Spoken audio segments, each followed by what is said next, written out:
let's get started.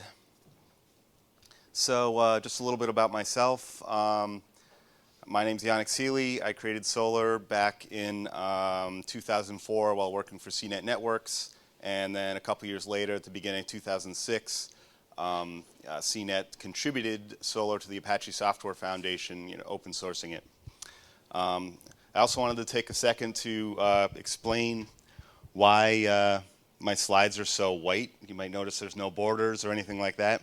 That's because I work out of New Jersey, which, as you might know, got slammed by Hurricane Sandy in this last week. So I've been without power the whole week, writing these slides sort of just hooked up to a generator that was also hooked up to my fridge. No internet, of course, or anything like that, so no downloading of slide templates. That's the breaks. So, what is NoSQL? For many people at this point, it's sort of like something they know it when they see it, but it's basically a whole class of non-traditional data stores that don't use SQL and also don't give ACID guarantees or full ACID guarantees. And then in return, they've sort of been designed around different points, and so they can do things like provide better scalability. Something that most of these NoSQL solutions have in common is that they're distributed and fault-tolerant architectures. It's really the genesis of some of the NoSQL engines, because databases did not scale out that well, traditional databases. So this is a slide of some of the earliest users of Solr, what some of their search architectures looked like. And I just sort of wanted to make the case that even back then, it sort of looked like NoSQL just from the read side. So how this worked, we'd have normally a Solr master and someone grabbing data from the database and shoving it in the Solr master. Periodically, there'd be index replication to the Solr searchers, the search tier, and then that would be behind a load balancer and then queried by the app tier that, to generate dynamic HTML, basically your web app. So this is what people often did is that they shoved all of the data that they would need, not just search, but they would actually need in their web apps, they shoved that all into Solr. And so that their web apps stopped relying on the database altogether. So they weren't using Solr just as a search index. They weren't doing a search, getting document IDs, and then going back to a database or something and getting more document data. They were using Solr for everything. So, again, from the read side, looks more like a NoSQL store. From the update side, not so much.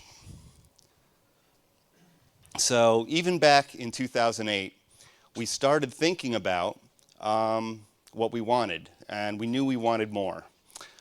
We knew we wanted automatic distributed indexing because we wanted to be able to send in a document to Solr and have Solr figure out where that document should live. We had distributed search for a while, but it was really up to the user to sort of figure out how to break up that big index into multiple small indexes. We didn't do it for them. We wanted high availability for writes. On the last slide, you notice there's a single Solr master. If that master goes down, you lose writability until you create another master somehow. We wanted near real-time search. Lucene works on point-in-time snapshots of the index. And so near real-time search is just getting to the point where you can create new snapshots very rapidly, like say 1 a second. This didn't work well with the older architecture because we had that index replication in between, and that introduces a lot of latency. Real-time get. Sometimes when you want to use something as a data store, even near real-time isn't good enough. You always want to get the latest version of a document regardless, and you don't want to have to worry about index snapshots or any of that. And then, of course, optimistic concurrency is something that I always wanted to, because it enables a whole class of applications when you do need some sort of locking. So the effort to add all this distributed stuff was called Solr Cloud. And we really started from the ground up designing around the problems that we wanted to try to solve. We didn't start from the CAP theorem and decide if we wanted A or C or any of that. If you're not familiar with the CAP theorem, C stands for consistency, A is for availability, and P is for partition resistance. And the sort of saying goes is like choose two. There's been some confusion around that though, and some let's just leave it at confusion. Cloudera actually had a great blog on this. It was actually called Cap Confusion. So if you want to read about it, just Google for Cloudera Cap Confusion in their blog. And they basically made the case that it's not that you get to choose, you really have to choose P. You have to choose partition tolerance because there's multiple types of partitions. One type of partition that people normally think about is when you get two groups of machines that are both up and they can't talk to each other. That's the classic sense of a network partition. But they pointed out that a machine going down is also a form of a network partition. And that happens all the time. And networks are not perfect. Sometimes you'll lose a message. And that's actually a form of a network partition too. So in the real world, we have to choose the P in the CAP theorem. And so the real choice is between how much you trade off availability and consistency in that case. So what we ended up with was a CP system. I didn't think that that's what we were going to end up with when I started. When I started, I was looking at systems like Dynamo and Cassandra, and eventual consistency looked really cool. Although I got to a point where I realized that eventual consistency just seems fundamentally incompatible with things like optimistic concurrency. And so we had to make the choice, and we chose to go more the consistency route. That doesn't mean that we really sacrificed availability too much. I think we still do pretty well with availability. So for instance, a shard has multiple replicas. And we don't lose availability of that shard until all of its replicas are gone. For a network partition, if there's a big cluster and a small cluster, there's always going to be one side that gets the quorum, and so that part will remain available for reads and writes, and it'll just be the other part that becomes unavailable. And Mark Miller has a Solr Cloud talk tomorrow. If you want even more in-depth stuff on Solr Cloud architecture, I'd encourage you to attend that talk. So Solr 4 was released a few weeks ago. It's been a long time in the making, years I think. It's the first release that has all this Solr Cloud and distributed indexing functionality in there too. So I wanted to take this opportunity to sort of reset how people view Solr and really give the pitch that it's now like a complete NoSQL platform too. So it's a document-oriented NoSQL search platform, and it's data format agnostic. We don't force you to use any particular data format. You can use a whole bunch of them. It's distributed, of course, so if you have too many documents that can fit on one machine, you can split things up into multiple shards, and then distributed search will query over those shards and make it look like a single, it came from a single index. It's fault tolerant, highly available with no single points of failure.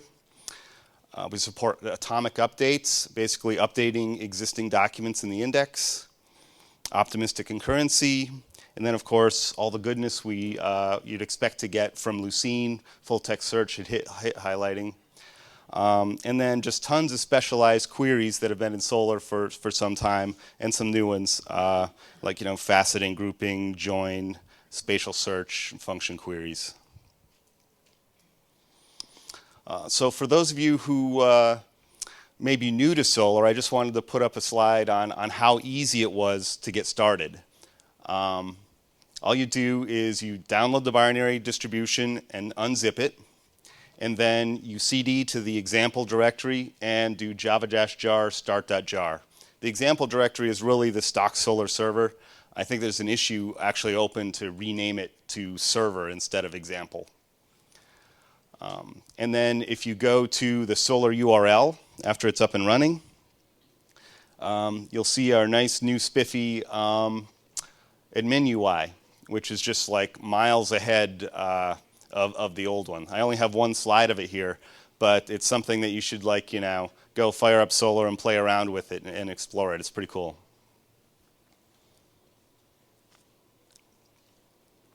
So now that we have Solr up and running, we can just start using it right away. And this is the simplest example how to add and retrieve a document. It's sort of like what you'd start with any key value store, right? So we can just use curl here to talk HTTP and send our JSON to the update URL. And we're sending JSON for a book.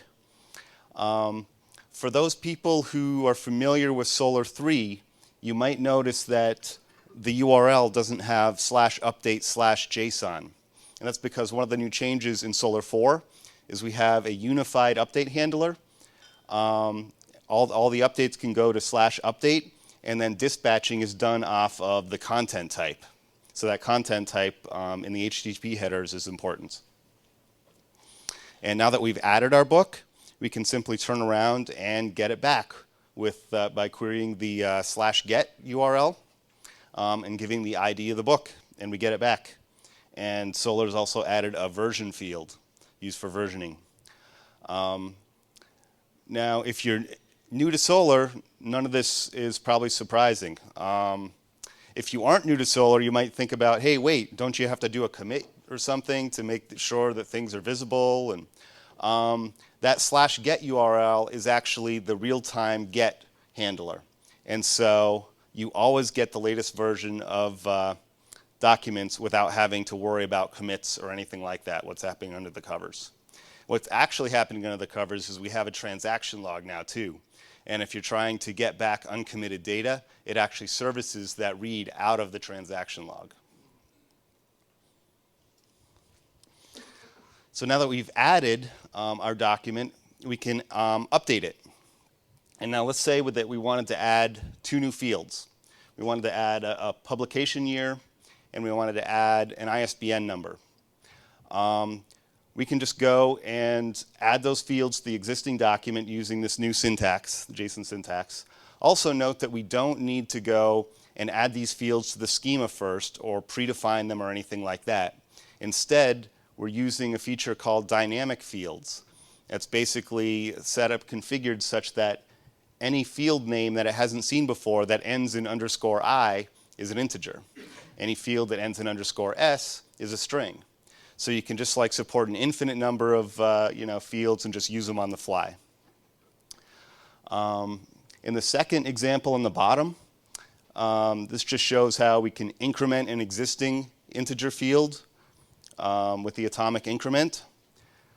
For our category field, we're adding a new value. So category is multi-valued. So if it already had existing values, then this add would add a new value instead of just overwriting the existing values. And now let's say that we got our ISBN a little bit wrong. We could use set to overwrite the previous one.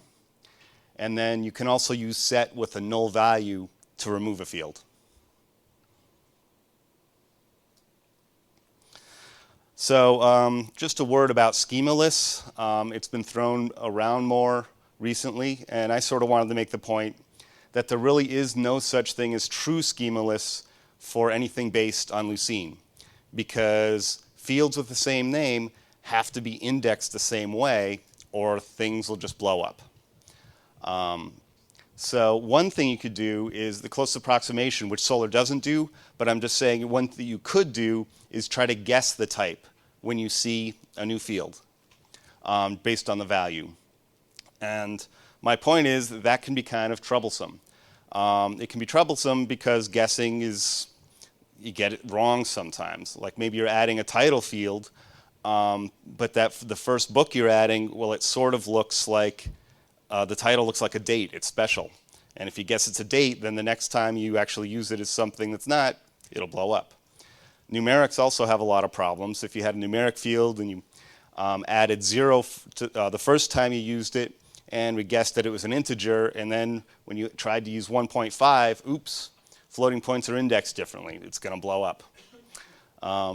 It's also not even efficient. Let's say that we could even guess sort of correctly and say, you know, if somebody sent in a 1, we can say, oh, okay, it's an integer, right? But then what if they send in a larger number that can only fit in a long? And so if you want to guess, you can't even use integers and floats. You really have to use longs and doubles, just so you don't get overflows later. And so this is why we use dynamic fields instead, because we sort of get the best of both worlds. Really, when people talk about schema lists or say that they want schema lists, they normally want two things. They want to be able to not use whatever fields they want without predefining them. So basically, they don't want to predefine all their fields up front. They don't even know what all their fields are going to be up front. The second point that they normally want is they want documents to be able to have different sets of fields. Like each document can have a different set of fields. And we have both of these things. And so even though we haven't traditionally advertised Solr as schema lists, because it has a schema, so it's kind of hard to call it schema lists, but it has the essential elements that people are normally looking for, is the point I'm trying to make.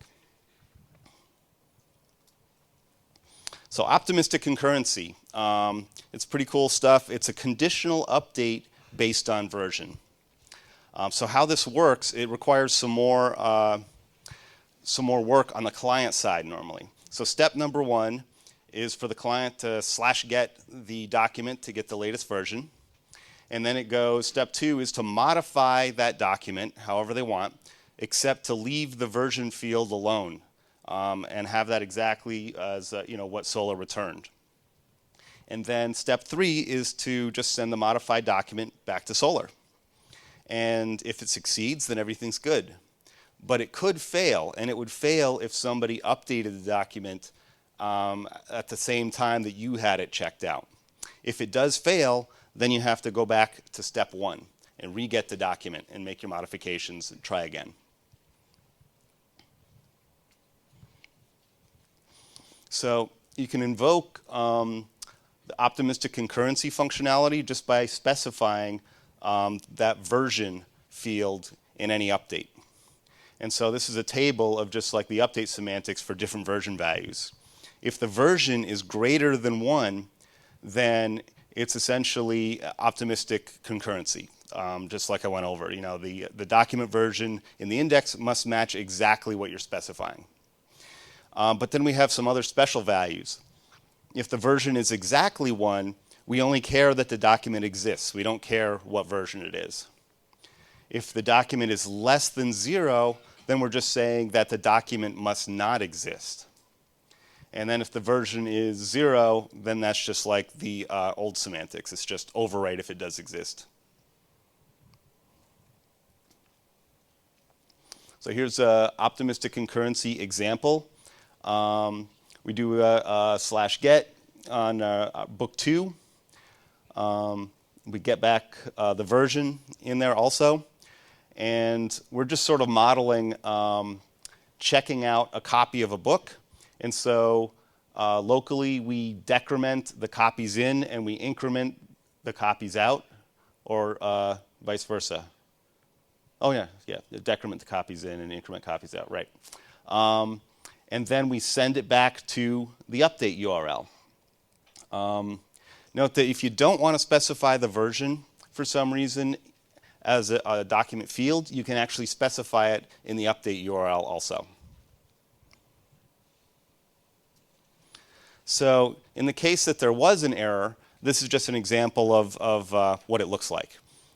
We use the HTTP error 409, which is a conflict. And in this example, I've also used curl-i. All that does is, in addition to the response body, it also echoes back the response headers, so you can just verify that that 409 is also set in the header as a status code too. So in your HTTP client or something, you could either check the status code, the actual HTTP status code, or you could just go to the body and parse out the JSON in the body to see what the status code was too. We've simplified the delete syntax a little bit. The original motivation was partially to also insert the optimistic version stuff, so give a place to put in that version. But we also made it simpler, so if you want to do a single delete by ID, you just do delete and then the ID of the document you want to delete. And then for an array, for multiple delete by IDs, you can just give an array of those IDs. And then I also just added delete by query. That hadn't changed, but just for completeness. So durable writes. Lucene has a commit that basically makes sure all of your updates previous to that are flushed to stable storage, flushed to disk, right? If you do a bunch of updates and then don't do a commit and then kill -9 the JVM, then you've lost everything since the last commit. That's how it works. But Solr now maintains its own transaction log. And so we use it for a bunch of things I mentioned previously for servicing real-time get. But we can also recover from a crash. So if you do a bunch of updates now, don't do a commit, kill -9 the JVM, and then restart the Solr server, it will replay the transaction log to recover those updates and then do a commit, so we've lost no data. That's just on a single node, though. You always have the problem, like a single node, you can go down, the disk can die, and never come back, right? So that's when in distributed mode, now when you send in a document to the cluster, it will be forwarded to multiple nodes before it returns to you. And so even if one node goes down never to return, we still have multiple copies of your data, and so we haven't lost anything. We've also added soft commit, which is for near real time. You'll often see it abbreviated as NRT. And what this does is it sort of decoupled update visibility from update durability. Previous, a commit did both. They made sure that everything was flushed to stable storage, and then it also opened up a new index searcher so you could get a new view of your index. But for near real time, for turning around things faster, soft commit basically is only concerned with update visibility. It'll just do whatever's necessary to give a new view of the index, but it won't worry about durability stuff. So commit within now implies a soft commit, because that's the way most people used it, so we just made it the default. If you look in solrconfig.xml now, we auto-commit by default now, a hard auto-commit every 15 seconds with OpenSearcher equal to false. And so this does not have anything to do, because the OpenSearcher equals false, this doesn't have anything to do with update visibility. It only has to do with update durability. We do this because of the transaction log. We have to keep a transaction log of all the uncommitted data. And so that can grow pretty big. So one way to keep it smaller is if we do a commit for you every 15 seconds. And so that's the maximum amount of stuff we have to keep in the transaction log.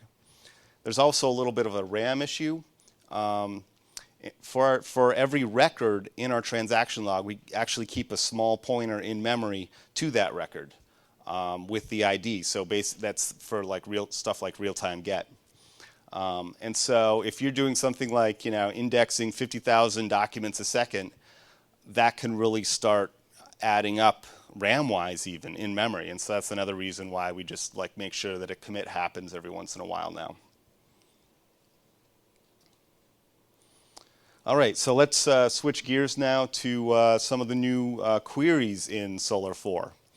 I added a little bit too much stuff here. I probably won't have time to get to it all, but I did sort of arrange it so that some of the stuff has been around for a while, even though it's new for Solr 4. And so if I don't get to some of the stuff right at the end, that's okay. So new spatial support. This barely made it into 4.0. It's very new. It's basically the geospatial search can now support multiple values per field. You can index shapes other than points. So you can index actual like polygons or circles. We have well-known text support. And that's just the way that you specify polygons and stuff. And that's via like a JTS jar that you have to like download and drop in yourself, because I believe it is like LGPL or something. That's why we don't ship it by default. So for indexing, this just gives an idea of like, what the values look like when you're indexing these new types. And so the first example, this is just like indexing a point and then a circle and a polygon. So for searching, it looks pretty different than the existing spatial stuff. You just do a filter query on the geo field, on the field where you index the points. And this is just saying, is anything in that that was indexed in that geo field, does it intersect, well, we're giving a rectangle in the first example and then a polygon in the second example. We have some new relevancy function queries. Basically, they're called relevancy function queries because they're the lower level index statistics. For people who are in this morning's talk, the lower level index statistics that Lucene uses for scoring, we've exposed those as function queries, so you can do some cool things with those. Recall that in Solr you can do things like sort by a function. So docfreak, that just returns the number of documents that contain a term. And I've written there that it's a constant, and it's really just, it's a constant because it's going to be the same for every document for a given snapshot, because it's really just based on the term. The second one, termfreak, that tells how many times a term is in a document. So then, using this, you could do a query, and then you could sort by the number of times a term appeared in a particular field. Total term freak, that's just the number of times the term appears in the field in general. And sum total term freak is just the sum of the previous one across all terms. The easiest way to think about that, though, is it's really just the number of tokens in the whole field, indexed for the whole field. And then IDF, TF, and norm, those are actually from the Lucene similarity configured for the field. So for example, a TF, that's by default the square root of the term freak. So you can like experiment with these with function queries and boosting, and try to like really create your own similarity on the fly, create your own ranking functions on the fly. And then maxdoc and numdoc, just the number of documents in the index. We've added some rudimentary Boolean and conditional functions. So we have constants, true and false. We also have an exists function that basically returns true if the field has a value. We have an if function that if the first argument is true, then it yields the second argument. Otherwise, it yields the third argument. And so in this example, basically if if my field has a value, it returns 100. Otherwise, it returns field 2 plus field 3.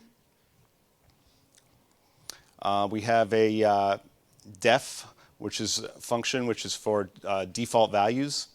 And so if a document does not have a value for that field, then it'll return the second argument, which can be another function or a field or whatever. It doesn't have to be a constant. And we have other Boolean functions, of course, not, and, or, and XOR that would act as you expect. Pseudo Fields is a cool new feature. You saw a glimpse of them, I think, in Eric Hatcher's presentation, or used it a little bit. So pseudo fields are basically adding other information in your search results alongside the stored fields of the documents you get back. So they look just like field values in documents. And so we've added the ability to just directly request functions. And so a field list FL parameter, you normally just list the fields that you're interested in. You can also just start to list functions and get those back as well. We've added field name globs. So you may not even know the full set of fields that you're using because of dynamic fields or something. And so now you can specify patterns of fields that you want back. We've also allowed you to specify multiple FL parameters. That can be useful if you have an existing request and you have a big FL parameter already. Instead of going and getting that and modifying it and adding to it, you can just add another FL parameter. So it makes some things perhaps more readable too than just like one long list of things too.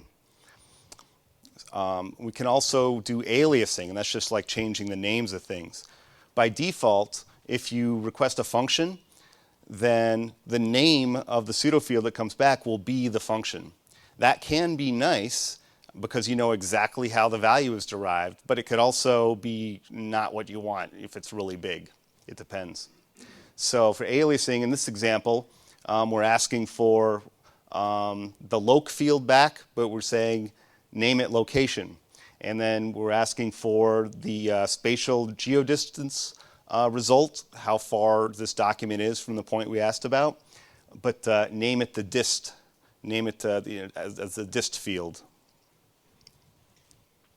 Oh, we also have augmenters. Augmenters also add to the document stored fields, but they're just like more complex. And so we have a couple implemented. For example, explain adds in the Lucene scoring explanation right in along with the document, instead of like correlating it by ID and putting it in a separate section of the request. And then we also have shard augmenter, which adds information about which shard the document came from in a distributed request. So here's the pseudo fields example. So we're doing a query for Solr, and we're asking for a term freak function. We're asking how many times does Apache appear in the text field. And we're saying get that, and then put it in the Apache mentions field. And then the next line, my constant, that's just showing how you can use a constant, stuff a constant in the results coming back. The next line, in stock, comma, not in stock, that just shows how if you use a function and don't give it an alias, it just sort of, the label is the function itself. So you see in the response, not in stock is false. And the last part is an interesting thing you can do. We're basically saying if the function query yields as its results the relevancy score based for this document based on another query. And so we may be querying by Solr, but then we're also asking for the relevancy scores back based on a different query, in this case, text:/search. So pseudo join, something that's been implemented quite a while, but it hasn't been in a released version, so it is new for Solr 4. And so it works essentially by translating one set of document IDs to another set. And so it's really only useful for filters. And so in this example, we have blog objects and post objects, and they're related by the post objects have the blog ID that of the same value as the ID field. So the blog ID field essentially points to the ID field of its parent. So the way that you want to normally read these joins is from right to left to make sense of them. So if we wanted to restrict to blogs mentioning Netflix, basically we'd start by querying posts. So on the right-hand side, body:/Netflix. We're querying for Netflix, and then we're following from the blog ID to the ID field.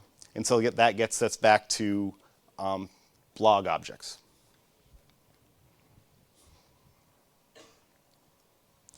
There's some interesting examples of things you can do. So if we wanted to show only posts from blogs started after 2010 for some reason, we'd first do the query on the blog objects. So started 2010 to star. And then we'd follow from the ID field to the blog ID field on the posts. And so we'd get back to posts objects, a filter for post objects, and then we'd do our query using that filter. And the second case is even more interesting. It's an example of a self-join, essentially.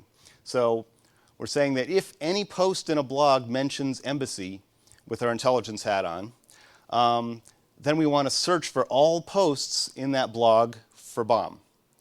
So how we do that is we search for embassy, and we find a particular post that mentions that, and then we join from blog ID back to the same field. And so that will select all posts that share the same blog ID.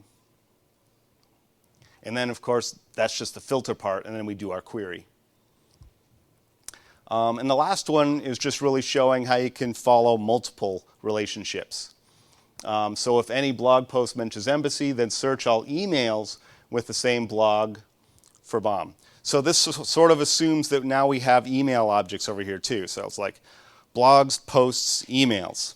And so we start off by searching the posts, and we follow the field trail to blog objects.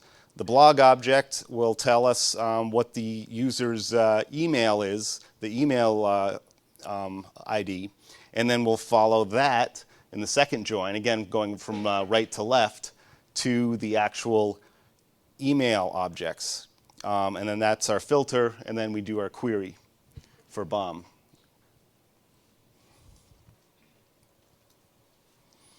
Cross-core join, I think Eric already went over this. It's just a way of, it only works in a single Solr server. It's kind of specialized, and it's just a way to separate your objects into two different parts, one big, one small, or one that changes rapidly. And you can do a cross-core join. It's just like a join.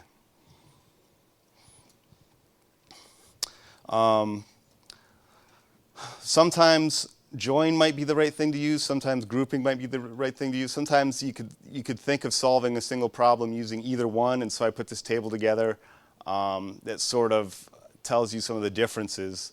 Our pseudo join implementation is currently big O of the number of terms in join fields, so it's not great for IDs currently. It's kind of slow for it.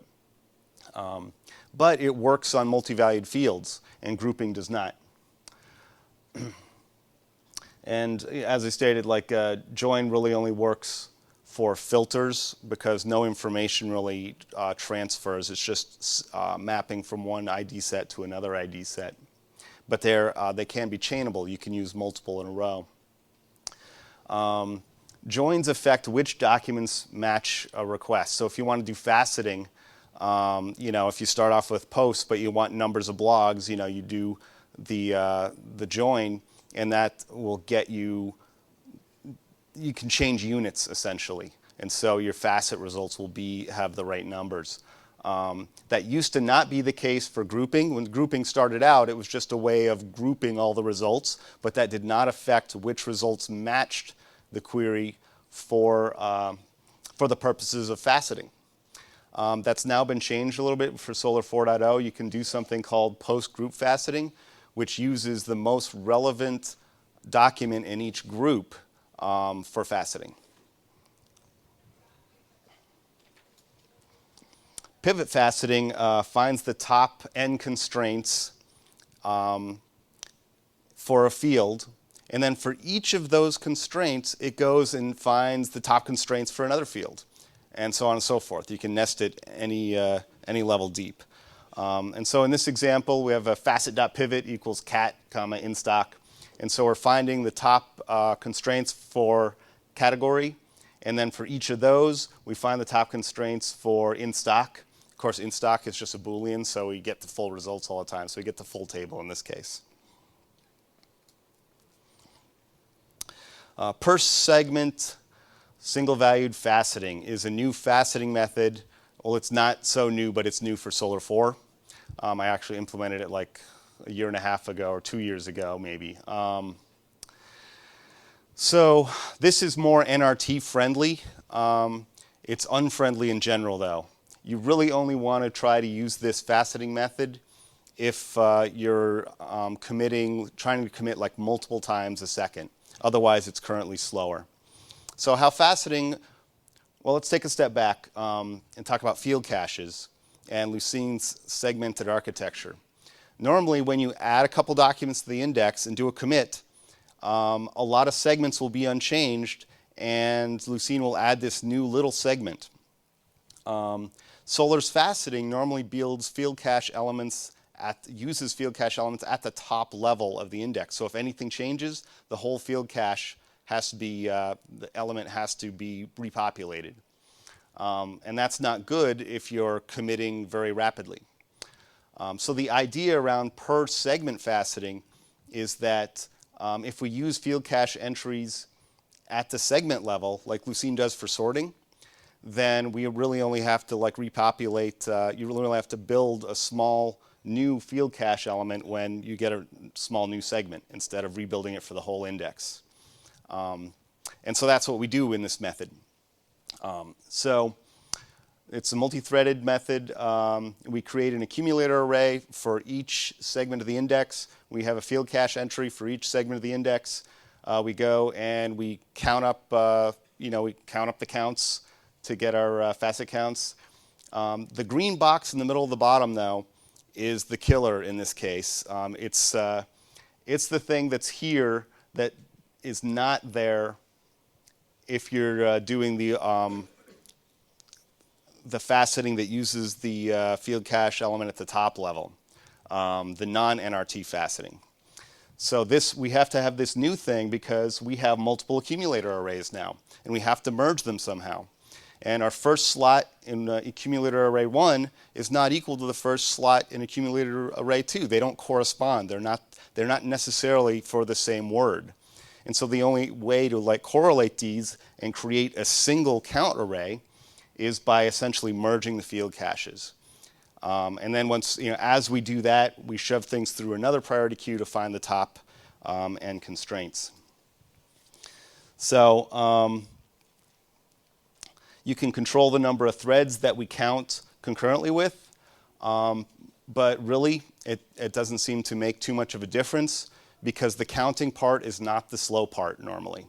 The slow part is that merging of the field caches to correlate the counts, to make get global counts instead of these localized counts per segment. So yeah, in some testing I did a while ago, unless I was committing multiple times a second, this new method is slower than the existing faceting methods. And it has larger memory use because of the multiple accumulator arrays, and the Lucene field cache elements themselves are larger because they don't share strings between them.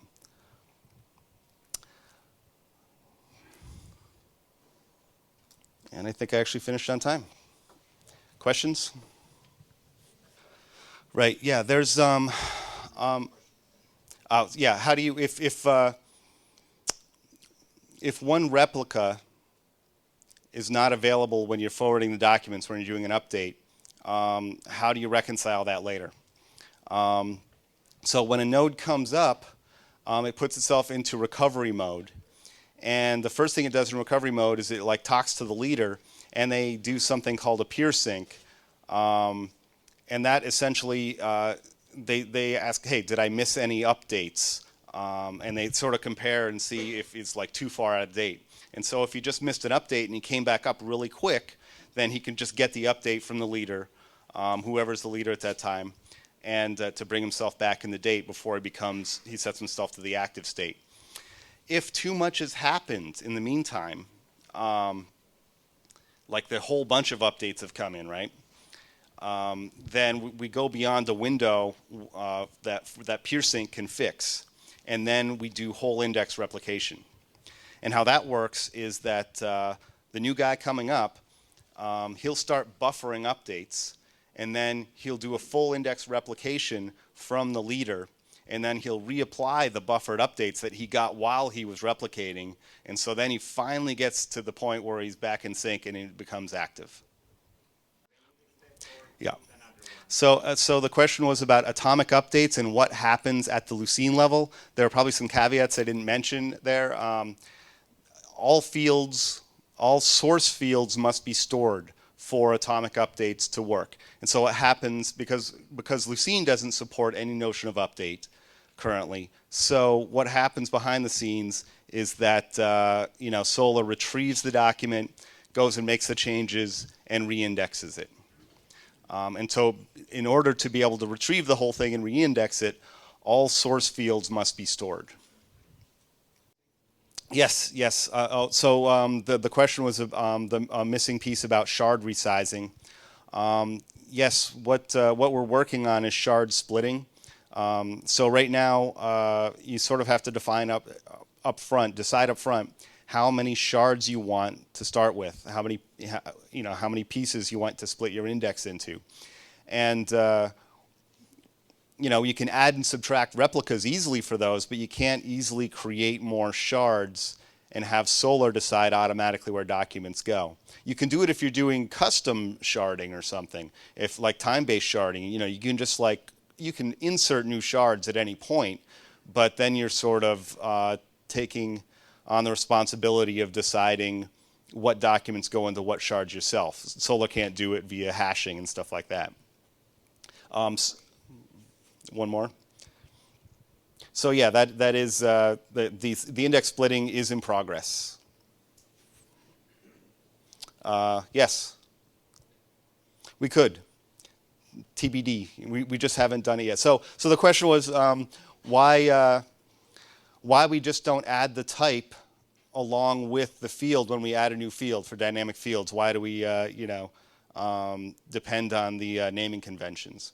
And so I think that is sort of in my head at least roadmap, a way of like adding new fields to the index, but it'll require a little bit of work in cloud mode because we have to I think keep it in Zookeeper, and we have to make sure that we're probably going to have to do things optimistically too. You have to make sure that two different nodes don't try to define the field at the same time and end up with two different fields in the index. You got to make one of them fail. So that has to be coordinated on a cluster-wide basis. So it's going to be a little bit of work, I think, but we'll get there. And I think we're out of time.